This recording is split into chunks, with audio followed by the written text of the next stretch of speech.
Whilst the train operating companies and Network Rail are the public, visible face of the railway, it's the vast supply chain that plays a vital role in keeping everything running. And one of the companies at the very heart of that supply chain is Wabtec UK. Wabtec stands for Westinghouse Air Brake Technologies Corporation, and it is a vast corporation of many businesses. They include GE Transportation, who manufacture locomotives, Favely, who deal with doors, HVAC and brake systems, Brett & Willis, best known for pantographs and current collection systems, and of course Wabtec UK, who focus on the maintenance and overhaul of critical rail subsystems. And it is to Wabtec UK that I've come to visit. Tim Bentley is the Managing Director. It's got that real feel of proper engineering. And it's proper engineering, and I think that's what I love about it. You walk in here, you see proper people doing real things that make a real impact on the real railway. The site here is absolutely enormous. I'm clearly going to get my step count in today.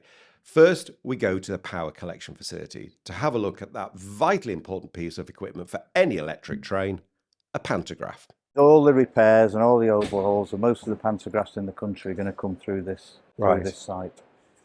Not every electric train, of course, uses overhead wires. Plenty, including the vast London Underground tube network, use third and fourth rail DC systems. This is mainly London Underground tube beams and then brackets, and I mean it's pretty basic technology, but it's all got to work and it's all got to be good. And here they'll be cleaning things up with air and abrasive. So of course you have to have all the right PPEs, etc. And so this is relatively new. This was we put this together probably the second half of last year. If electrical current collection systems such as pantographs and shoe gear are a group of components it's often hard to see up close, then so is the next. And its engines, and this part of the site absolutely blew me away. Now, engines and their associated systems of transmissions and cooler groups and pumps and so on are a vitally important part of any diesel train. And notwithstanding the development of batteries and hybrid systems, diesel trains are going to be with us for a long time to come. And this part of the site was an Aladdin's cave of engines and engine bits. So this is our main flow of raft overhauls for power packs, pretty much from the majority of UK trains. Okay. But also you'll see things in here from Deutsche Bahn.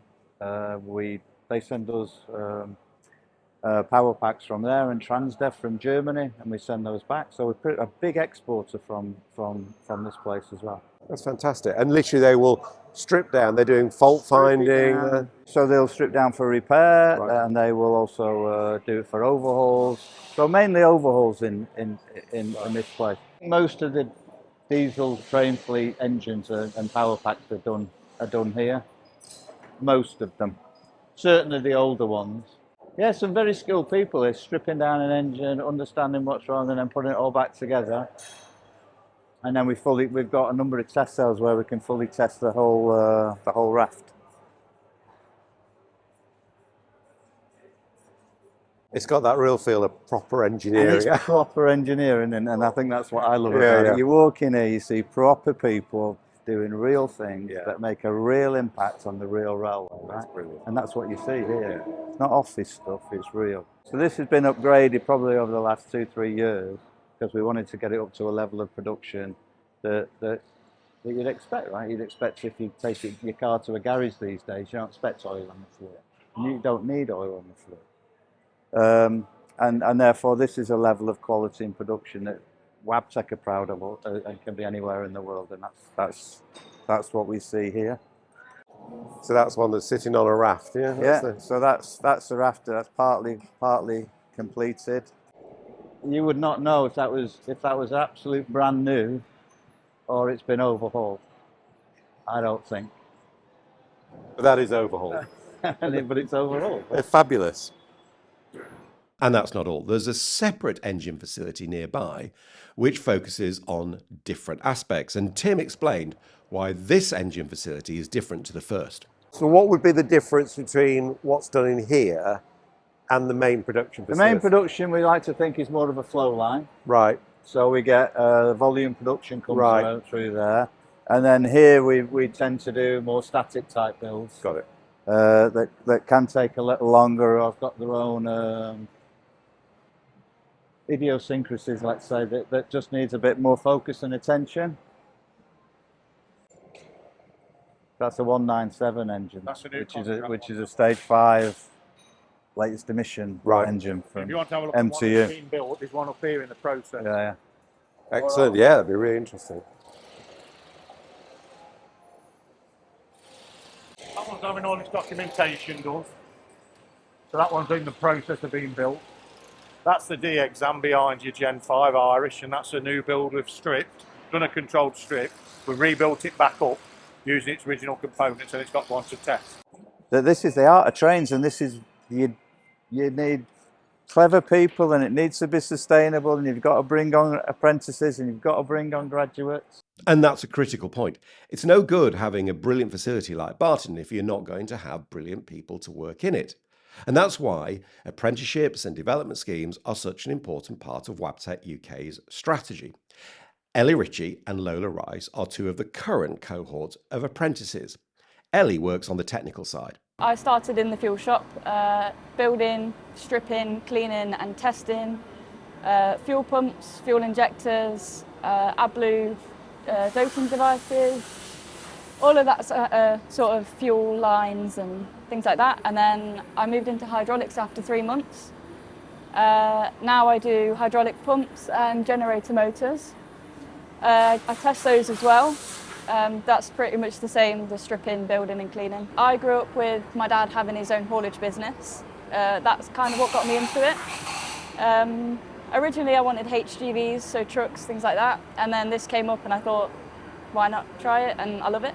But trains are cool. Yeah, oh yeah. Trains are indeed cool, but it's not just the technical side of things. It's vital for businesses like Wabtec UK that they have people who are really experienced and competent on the administrative side of things.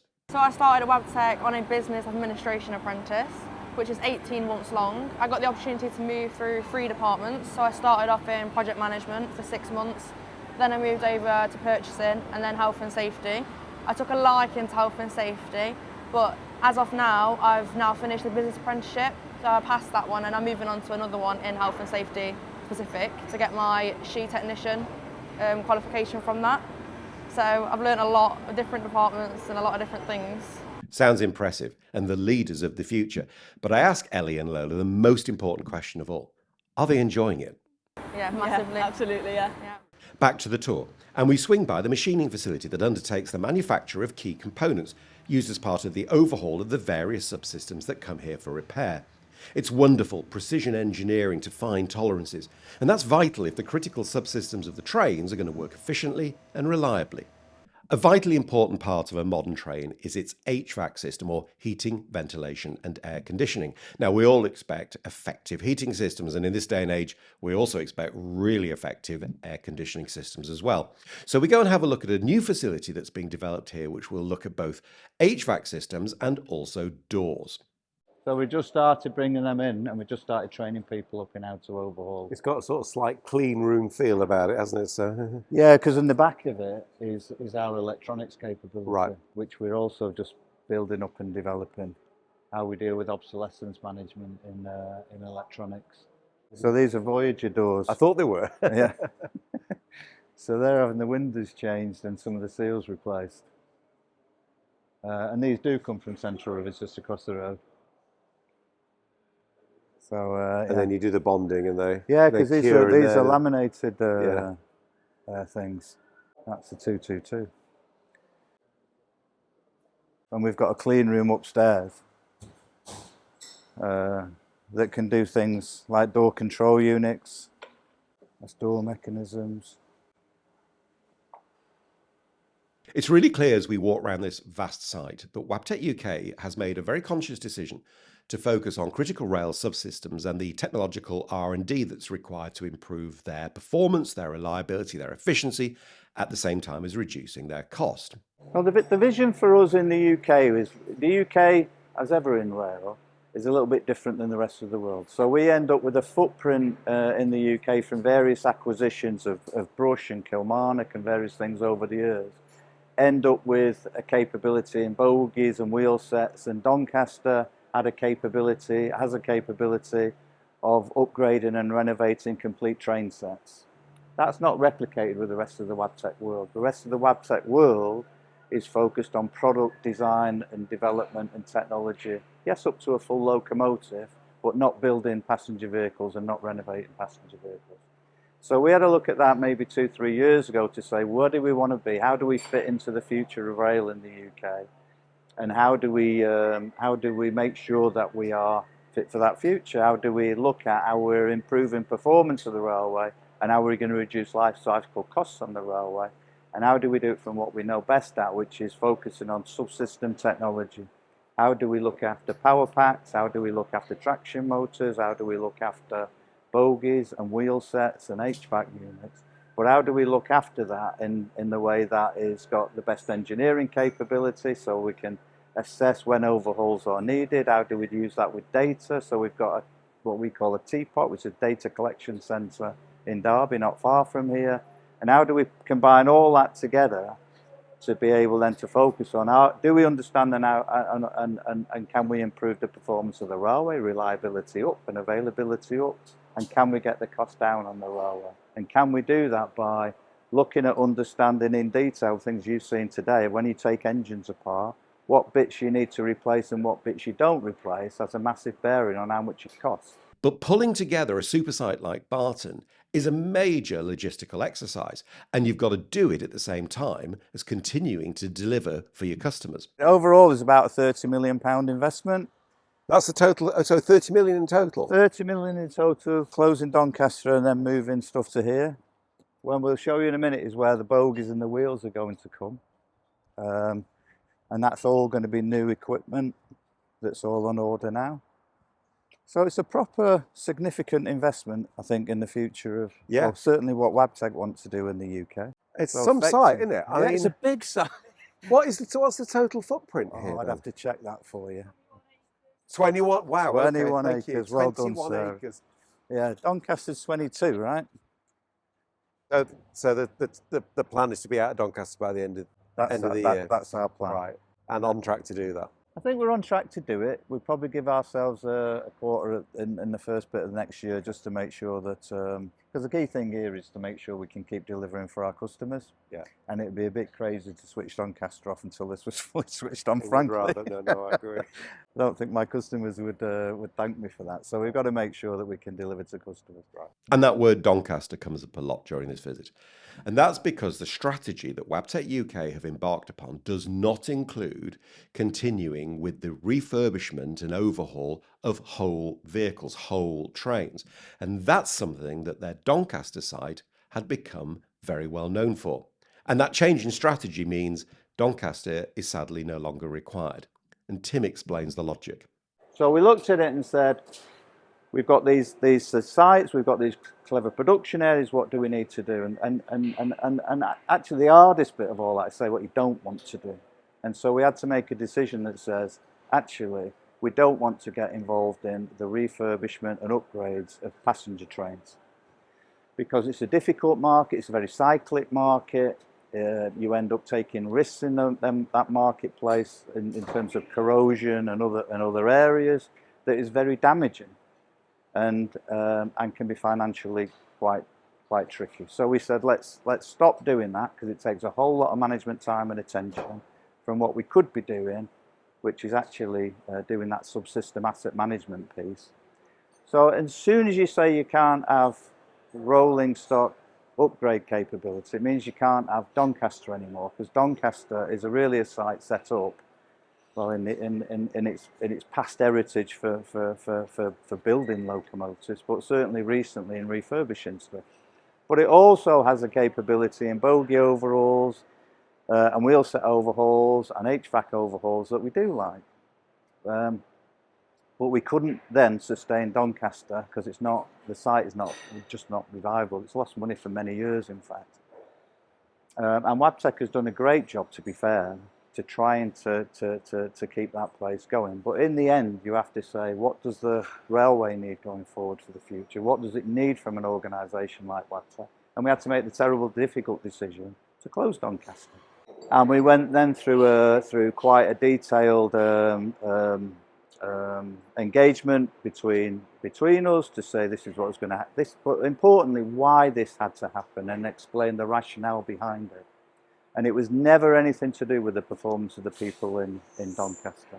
It had all to do with decisions on market because of difficult markets and a difficult environment. Wabtec UK is one of those businesses that I knew of and thought I knew quite a bit about. But just visiting this site has made me realise that the scale of what is here and what is being developed is really to another level. They've got a very clear strategy, and that's good. Now, sadly, of course, that doesn't involve the much loved Doncaster Works. But even there, something is planned for Doncaster that will be a really great last hurrah. Since that announcement in February last year, we've not had one lost time accident in Doncaster, which for a place like that is incredible, and it shows that people are focused, people are fighting for each other and the team, and are fighting for customers and quality, and are determined to close Doncaster on a high. And we've gone through that with the unions and worked very closely with the unions, and we did it with Doncaster Council.